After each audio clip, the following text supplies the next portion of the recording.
জানিয়ে দিব এই মুহূর্তে আমাদের হাতে এসেছে বাংলাদেশের গুরুত্বপূর্ণ আপডেট সংবাদের শিরোনাম। শুরুতেই থাকছে একটি চাঞ্চল্যকর প্রতিবেদন। ভারতের মেঘালয়ে গ্রেপ্তার ওসমান হাদি হত্যার শুটার ফয়সাল। দেশে ফেরাতে শুরু হয়েছে কূটনৈতিক ও আইনগত দৌড়ঝাঁপ। এ নিয়ে থাকবে বিস্তারিত প্রতিবেদন, তাই সম্পূর্ণ ভিডিও জুড়ে আমাদের সাথেই থাকুন।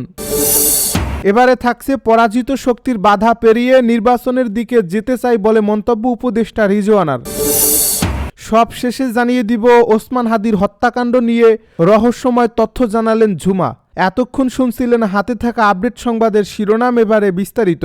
তবে তার আগে অনুরোধ রইল ভিডিওটিতে একটি লাইক এবং কমেন্ট করে জানিয়ে দিন ভিডিও সম্পর্কে আপনার মূল্যবান মতামত। আরও জানিয়ে দিন ভিডিওটি কোথা থেকে দেখছেন বা কোন জেলা থেকে দেখছেন।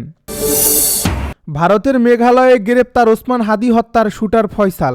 দেশে ফেরাতে শুরু হয়েছে কূটনৈতিক ও আইনগত দৌড়ঝাঁপ। মাত্র কয়েক সেকেন্ডের গুলির শব্দে যিনি কেঁপে উঠেছিল গোটা দেশ, সেই ওসমান হাদি হত্যাকাণ্ডের সবচেয়ে গুরুত্বপূর্ণ মোড় অবশেষে সামনে এলো। বহুল আলোচিত এই হত্যার মূল শুটার ফয়সাল করিম মাসুদকে ভারতের মেঘালয় রাজ্যে আটক করা হয়েছে। বাংলাদেশের আইনশৃঙ্খলা বাহিনী বিষয়টি নিশ্চিত করেছে এবং একই সঙ্গে জানিয়েছে ফয়সালকে দেশে ফিরিয়ে আনতে ইতিমধ্যেই শুরু হয়েছে কূটনৈতিক ও আইনগত প্রক্রিয়া। এই গ্রেপ্তার শুধু একজন খুনিকে আটকের ঘটনা নয়, বরং এটি বাংলাদেশের সাম্প্রতিক রাজনৈতিক ও নিরাপত্তা বাস্তবতায় এক গভীর বার্তা বহন করছে। কারণ ওসমান হাদি হত্যাকাণ্ড শুরু থেকেই ছিল রহস্য, অর্থের উৎস, আন্তর্জাতিক সংযোগ এবং রাজনৈতিক ইঙ্গিতের জটিল এক জাল। ফয়সাল ধরা পড়ায় সেই জালের এক গুরুত্বপূর্ণ গিট খুলতে শুরু করছে। ঢাকা মেট্রোপলিটন পুলিশের মিডিয়া সেন্টারে এক ব্রিফিংয়ে অতিরিক্ত police commissioner S N. Mohammad Nazrul Islam প্রথম আনুষ্ঠানিকভাবে জানান, শুটার ফয়সাল বর্তমানে ভারতের মেঘালয় রাজ্যে আটক রয়েছে। ভারতীয় আইনশৃঙ্খলা বাহিনীর সহায়তায় তাকে শনাক্ত ও হেফাজতে নেওয়া হয়েছে। পুলিশ জানায়, সীমান্ত পার হয়ে পালানোর পর থেকে ফয়সাল আত্মগোপনে ছিল। ভুয়া পরিচয়, সীমান্ত সিন্ডিকেট এবং দালাল চক্রের সহায়তায় সে দীর্ঘদিন নজর এড়িয়ে চলছিল। তবে প্রযুক্তিগত নজরদারি, আর্থিক লেনদেন ট্র্যাকিং এবং গোয়েন্দা তথ্যের সমন্বয়ে অবশেষে তার অবস্থান শনাক্ত করা সম্ভব হয়। আইনশৃঙ্খলা বাহিনীর একাধিক সূত্র জানায়, ফয়সালকে দেশে ফেরাতে দুটি পথ খোলা রয়েছে: এক্সট্রাডিশন অথবা সীমান্ত আইন অনুযায়ী হস্তান্তর।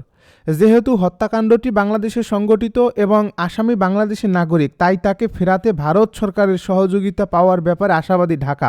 পররাষ্ট্র মন্ত্রণালয় ইতিমধ্যেই সংশ্লিষ্ট কাগজপত্র প্রস্তুত করছে। একই সঙ্গে ভারতের কেন্দ্রীয় ও মেঘালয় রাজ্য প্রশাসনের সঙ্গে যোগাযোগ অব্যাহত রয়েছে।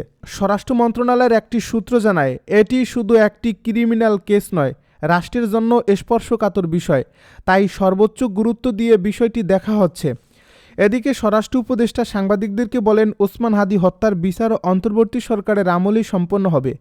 এই হত্যাকাণ্ডের সঙ্গে জড়িত কাউকে ছাড় দেওয়া হবে না। এই বক্তব্যে রাজনৈতিক ও প্রশাসনিকভাবে অত্যন্ত গুরুত্বপূর্ণ বলে মনে করছেন বিশ্লেষকেরা। কারণ এতে বোঝা যায় সরকার এই মামলাকে সময় ক্ষেপণের কৌশলে ঝুলিয়ে রাখার পথে যাচ্ছেন না। ফয়সাল শুধু একজন শুটার নয়, তদন্তকারীদের ভাষায় সে এই হত্যাকাণ্ডের লাইভ আর্কাইভ। কারণ সে জানে কার নির্দেশে গুলি চালানো হয়েছে, সে জানে টাকার উৎস কোথা থেকে এসেছে, সে জানে বিদেশি মিটিং, পরিকল্পনা ও পালানোর রুট। সিআইডির এক কর্মকর্তা বলেন, ফয়সাল বেঁচে থাকা মানেই এই মামলার অর্ধেক রহস্যের চাবি আমাদের হাতে চলে আসা। হত্যার পরপরই ফয়সাল যেভাবে দেশ ছেড়ে পালায়, তা আইনশৃঙ্খলা বাহিনীকেও বিস্মিত করছে। তদন্তে উঠে এসেছে, সীমান্ত এলাকায় আগে থেকেই সক্রিয় একটি দালাল চক্র তাকে নিরাপদে পার করে দেয়। এই চক্রের স্থানীয় প্রভাবশালী চোরা কারবারি এবং নকল কাগজ প্রস্তুতকারীরা জড়িত ছিল। পুলিশ জানায়, ফয়সাল ভারতে ঢোকার পর একাধিক লোকেশন বদলায়। কখনো মেঘালয়ের পাহাড়ি এলাকা, কখনো শহরতলির ভাড়া বাসা। সব মিলিয়ে সে এমনভাবে চলছিল যেন ধরা না পড়াই তার একমাত্র লক্ষ্য। পরাজিত শক্তির বাধা পেরিয়ে নির্বাচনের দিকে যেতে চাই বলছে উপদেষ্টা রিজওয়ানা। পরিবেশ, বন ও জলবায়ু পরিবর্তন, পানি সম্পদ এবং তথ্য উপদেষ্টা সৈয়দা রিজওয়ানা হাসান বলেছেন, পরাজিত শক্তি কিছু বাধার সৃষ্টি করতে পারে, সেগুলো অতিক্রম করে সুষ্ঠু নির্বাচনের লক্ষ্যে এগিয়ে যেতে হবে। শনিবার সকালে সিলেট প্রেস ক্লাবে পিবিআই আয়োজিত নির্বাচন বিষয়ক প্রশিক্ষণ উদ্বোধনী অনুষ্ঠান শেষে সাংবাদিকদের প্রশ্নের জবাবে এ কথা বলেন তিনি। সৈয়দা রিজওয়ানা হাসান বলেন, ভোটের সময় বিভিন্ন জায়গায় কিছুটা রাজনৈতিক উত্তেজনা থাকে। সরকার আশা করছে নির্বাচন হবে সুষ্ঠু, উৎসবমুখর ও অংশগ্রহণমূলক। ভোটের চ্যালেঞ্জগুলো মোকাবেলায় জনগণ, সরকার ও গণমাধ্যম একসঙ্গে কাজ করবে।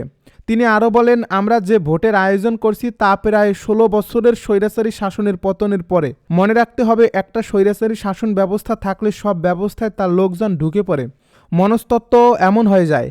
তার বিপরীতে দাঁড়িয়ে আমরা এই নির্বাচন আয়োজন করছি গণ অভ্যুত্থানের শক্তির উপর দাঁড়িয়ে। সেখানে পরাজিত শক্তি কিছু বাধা সৃষ্টি করতে পারে, সেই বাধাগুলো মোকাবেলা করতে হবে। উপদেষ্টা বলেন, বিগত ১৬ বছরের সাংবাদিকরা যে পরিমাণ নিপীড়নের মুখোমুখি হয়েছেন, এবার তার কিছু অংশও কি মুখোমুখি হয়েছেন, সেই কথাগুলো মানুষের কাছে তুলে ধরুন। মানুষের মধ্যে আশা জাগান। ভোটের সময় বিভিন্ন জায়গায় কিছুটা রাজনৈতিক উত্তেজনা থাকে, সরকার আশাবাদী তা উতরে যাবে, এজন্য প্রথম থেকেই সরকার কাজ শুরু করেছে। ওসমান হাদির হত্যাকাণ্ড নিয়ে রহস্যময় তথ্য জানালেন ঝুমা। শরীফ ওসমান বিন হাদিকে খুন করতেই ফয়সালকে জামিনে বের করা হয়েছিল বলে দাবি করেছেন ইনকিলাব মঞ্চের ঢাকা বিশ্ববিদ্যালয় শাখার মুখপাত্র ফাতিমা তাসনিম ঝুমা। শনিবার সামাজিক যোগাযোগ মাধ্যম ফেসবুকে এক পোস্টে তিনি এ তথ্য জানিয়েছেন। এই পোস্টে ফাতিমা তাসনিম ঝুমা লিখেছেন, এই খুনের জন্যই ফয়সালকে জামিনে বের করা হয়েছিল। সরকারের বসাকে এই জামিনের জন্য তদবির করেছিল।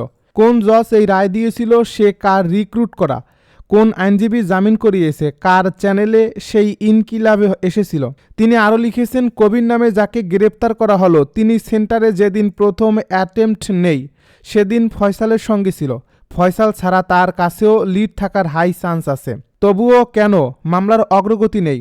নতুন কোনো তথ্য পাওয়া যাচ্ছে না বলা হচ্ছে।